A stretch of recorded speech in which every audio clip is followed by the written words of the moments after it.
जिस दिन हम लोग सड़कों पर उतर जाएंगे उस दिन तुम्हारी रूह कांप जाएगी। ये बात कही है मौलाना तौकीर रजा खान ने। जी हां, आपको बता दें मौलाना तौकीर रजा एक मंच पर थे और इसी दरमियान उन्होंने सीधे तौर पर यह बात कह दी है कि जिस दिन हम सड़कों पर उतर जाएंगे, हमारे नौजवान सड़कों पर उतर जाएंगे, तुम्हारी रूह कांप जाएगी। इतना ही नहीं, उन्होंने वक्फ के मामलात के बारे में जिक्र करते हुए ये बात कही कि ऐसा है कि हम बेदार कौम के लोग हैं और हम इस तरह से अपनी जमीन को, अपनी मिल्कियत को छीनने नहीं देंगे। बड़ी बातें उन्होंने कही है, लेकिन इनके द्वारा दिया गया ये बयान कितना सही है।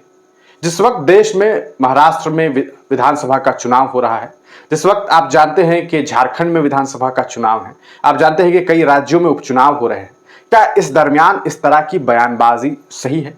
क्या इस तरह की बात मौलाना तौकीर रजा खान को करनी चाहिए? क्या आप इस तरह की बयान कह सकता है बयान का साथ देते हैं कि अगर हम सड़कों पर उतर जाएंगे तो तुम्हारी रूह कांप जाएगी? ये किस तरह का बयान है? क्या इस बयान का समर्थन किया जाना चाहिए? व्यक्तिगत रूप से अगर आप मुझसे पूछें तो मुझे लगता है कि इस तरह का बयान सिवाय नुकसान पहुंचाने की कोई फायदा नहीं दे सकता है। आप खुद सोच करके देखिए कि आपके सड़क पर उतर जाने से क्या हो जाएगा। आप अगर सड़क पर उतरेंगे तो हुकूमत आपके खिलाफ उतर करके आपके साथ वो सुलूक करेगी जो वो करती आती है, वो करती आई है। क्या आपको लगता है कि आप जब सड़क पर उतरेंगे तो सामने वाला चुप रहेगा, शांत रहेगा, घर में बैठ करके तमाशा देखेगा? नहीं, इससे आपका नुकसान होगा। तरीका यह होता है, अगर आप यही बात कहना चाहते हैं तो कहने का तरीका यह हो सकता है कि जब आप अगर हमारे हुकूक को नहीं देंगे तो हम सड़कों पर उतरेंगे, हम सड़कों पर उतर करके संवैधानिक तौर पर आंदोलन करेंगे, प्रोटेस्ट करेंगे। लेकिन आप कहेंगे कि मौलाना तौकीर रजा खान के कहने का मतलब यही है। अगर कहने का मतलब यही है तो फिर इस तरह का बयान नहीं देना चाहिए।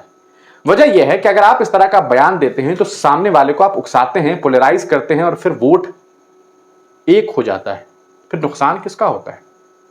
पोलराइजेशन से नुकसान किसका होता है? धर्म के आधार पर जब जब मुल्क की आवाम पोलराइज होती है तो नुकसान किसका होता है? इसे सोचने की जरूरत है। आगे कोई बात करें उससे पहले सुनिए कि आखिरकार मौलाना तौकीर रजा खान ने क्या कुछ बातें कही है। औकाफ के हवाले से मैं इतना कहना चाहूंगा कि अल्हम्दुलिल्लाह हम बेदार हैं। किसी के बाप की ताकत नहीं है कि हमारी जायदादों पर कब्जा कर ले। और मैं कहता हूं तुम आओ, 24 तारीख को ये बात होगी, ये दिखाया जाएगा कि आज हम पूरे अमन के साथ आए हैं, हाथ में तिरंगा लेकर आए हैं, कानून अपने हाथ में नहीं लिया है, कानून के दायरे में आए हैं। लेकिन अगर हमारी बातें नहीं मानी गई तो 15 दिन के बाद फिर आएंगे और उस दिन तुम्हारी जिम्मेदारी होगी, उस दिन हम अपने तरीके से आएंगे।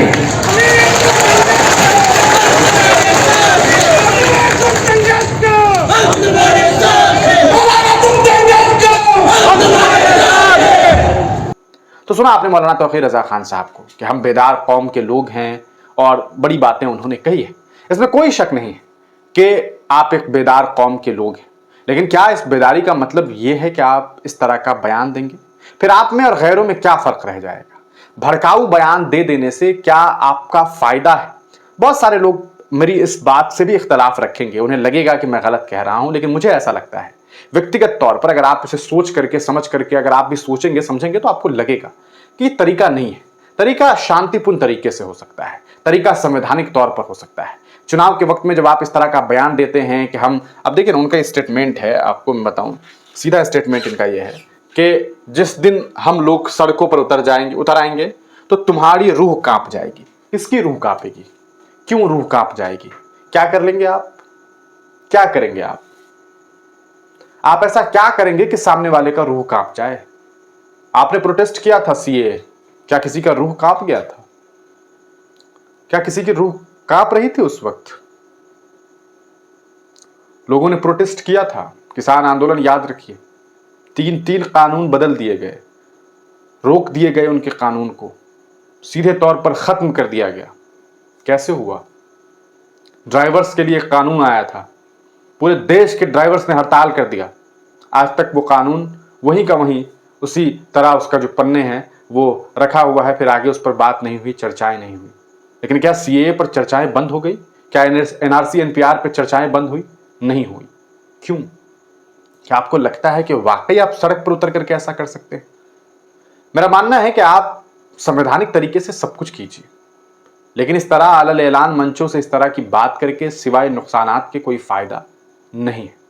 बहुत सारे लोग इस पूरे बयान के बाद सोशल मीडिया पर यह भी कह रहे हैं कि मौलाना तौकीर रजा खान अक्सर चुनाव के वक्त इस तरह का बयान दे करके भारतीय जनता पार्टी का फायदा पहुंचाते हैं।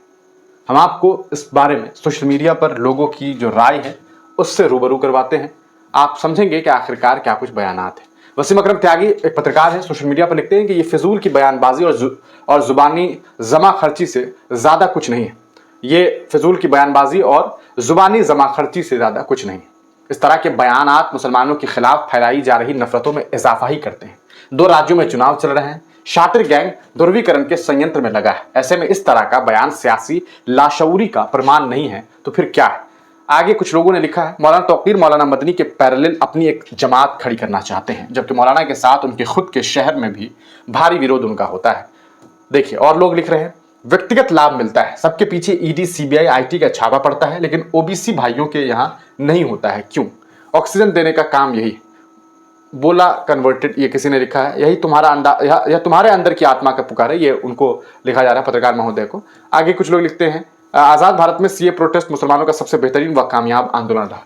इसको खड़ा करने में मुसलमानों के पारंपरिक नेताओं और उलेमाओं का कोई योगदान नहीं था। दूसरी सबसे कमाल की बात, इसमें औरतों की भागीदारी।